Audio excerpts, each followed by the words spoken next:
It's because you can't get pregnant. That's what my husband said, blaming me for his affair and asking for a divorce. I was furious. He thought everything would be settled with the divorce, but he was mistaken. The real drama starts now. My name is Susan. I'm 43 and divorced a few months ago. My ex-husband, David, is 48 and we didn't have any children.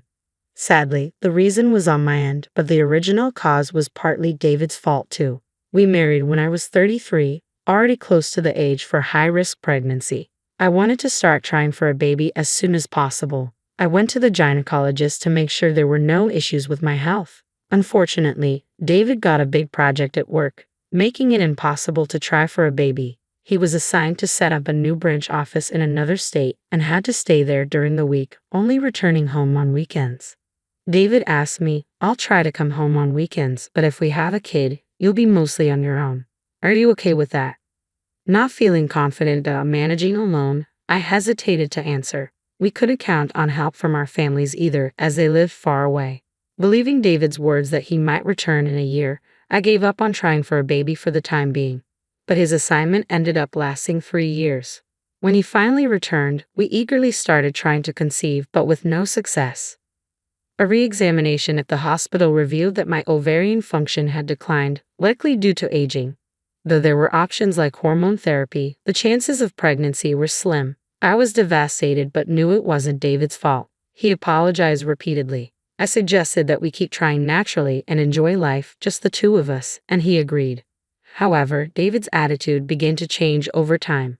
Seeing families out together, he would say enviously, "That must be nice, the perfect family picture." His words also grew harsher. "There are several single mothers at my work who manage despite everything.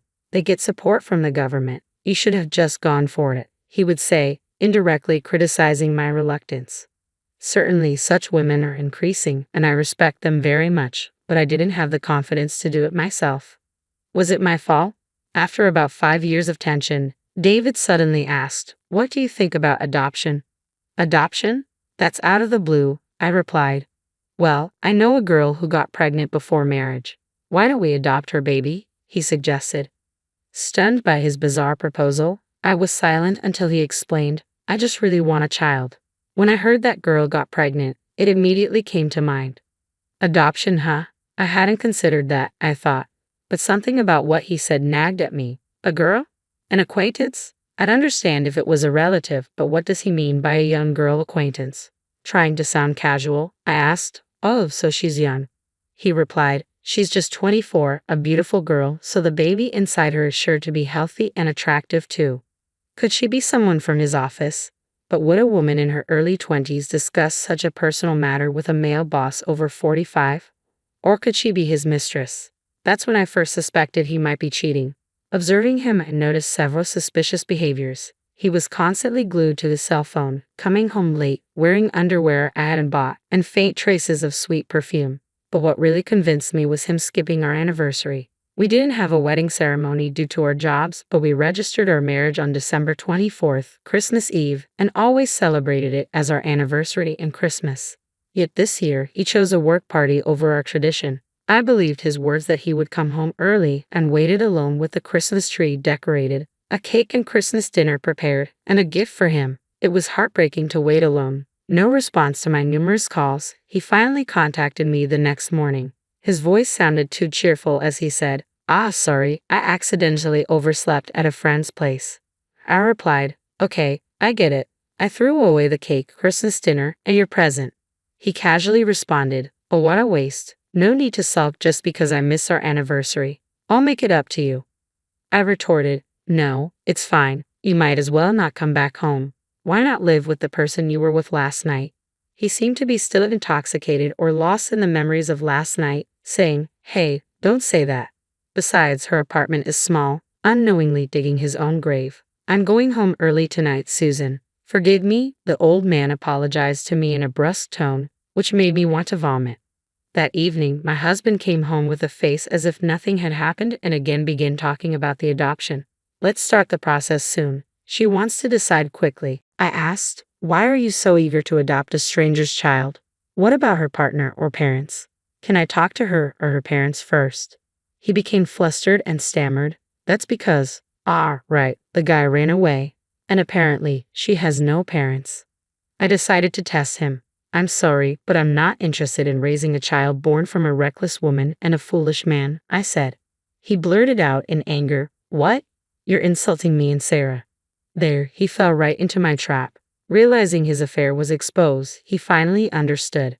You could have just asked for a divorce, but making me raise your and this Sarah girl's child? That's called cunning. Apparently, Sarah, unable to raise a child but still wanting to give birth, had convinced him of this plan. He said, It's your fault for not being able to have kids. You should be grateful I'm letting you raise my child. That was it. I snapped and said clearly, Then let's go to court and see who's right. He lost his temper too. Fine. I don't want to see your face again. Divorce? Get out. Hearing that, I placed the divorce papers I had received earlier in front of him. Caught off guard, he signed them, unable to back down. I didn't want to spend another second with him. I gathered my essentials, filed the papers, and went back to my parents' house. A week later, he called me. Your stuff is still here. Pack it up and get out. Take everything.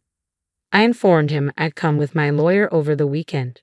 Shocked by the mention of a lawyer, he reluctantly agreed.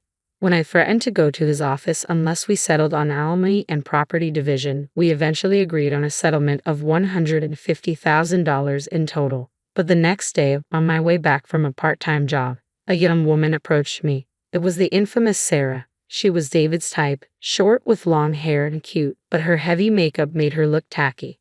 I can't pay it all at once, she yelled in a shrill voice as soon as she opened her mouth. It's none of your business. David agreed to pay in front of the lawyer, I replied. He actually hesitated, but he didn't want to deal with me any longer and eventually gave in.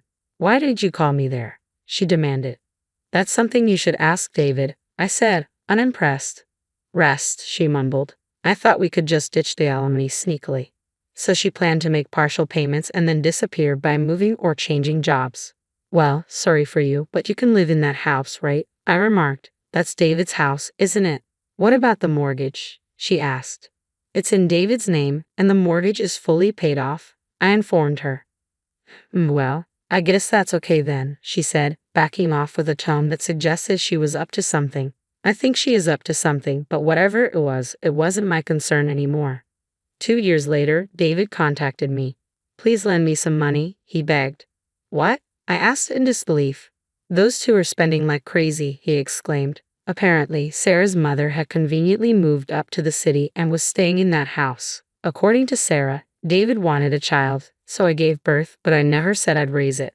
Once she realized she couldn't pawn the child off on me, she said, Raising a child is hard, so I'm calling Mom, and brought her mother from the countryside. David initially welcomed her, thinking she'd help with the childcare, but it turned out neither she nor Sarah was doing much parenting and instead spent their time frolicking. Well, knowing her mom, that figures, I said, unimpressed. Then David, who still seems to like Sarah, suddenly yelled at me. Don't insult Sarah, he suddenly yelled at me. She agreed to marry an old man like me and even had my child. It's all your fault for not being able to have kids, he accused, bringing up the past. Okay, I can't argue with that, but can I say something? I asked. What now? He grumbled. Remember when I went for a fertility check 3 years ago? You were tested too, remember? I reminded him. Yeah, I guess, he recalled. I went to hear the results alone. Actually, they said you had issues too, I revealed. What? He gasped in shock. The gynecologist had mentioned that for his age, David's sperm quality was quite poor, making pregnancy unlikely even if I had no issues. I had learned of my problems first, so I assumed I was the main cause and didn't want to hurt him by revealing his results. That can't be. Sarah got pregnant, he argued in denial. Whether it's your child or not, I don't know, I said, silencing him. His reaction suggested he might have had doubts himself. I rubbed salt in his wound. Even if a DNA test proves it's not your child, it might not change anything. What do you mean? He asked, confused. The child is over a year old, right? I pointed out. So what? He pressed. Current law doesn't recognize paternity disavowal suits filed after a year since birth. I explained. If discovered after a year, a different lawsuit is needed, often leading to disputes. Even if a DNA test proves no biological relation, there's a chance of losing the case. Why? The test clearly shows it's not my biological child, he protested. Well, there's a Supreme Court ruling. Even after divorce, the man had to pay child support. I explained thoroughly. Hearing this, David just muttered, "It can't be, it's not true," in a trembling voice. Sorry for your troubles. According to neighbors, those two, or rather three, are constantly battling every day. It's unclear if the child is David's or not. We're getting divorced. Get out, sell this house and pay child support. I'm never leaving. You get out. Such arguments are heard daily, and they're reportedly quite intense. They've had the police called on them multiple times, and both women have even been detained. As for me, I'm currently living with my parents. I don't know what the future holds, but I'm enjoying my single life, keeping busy with work and hobbies.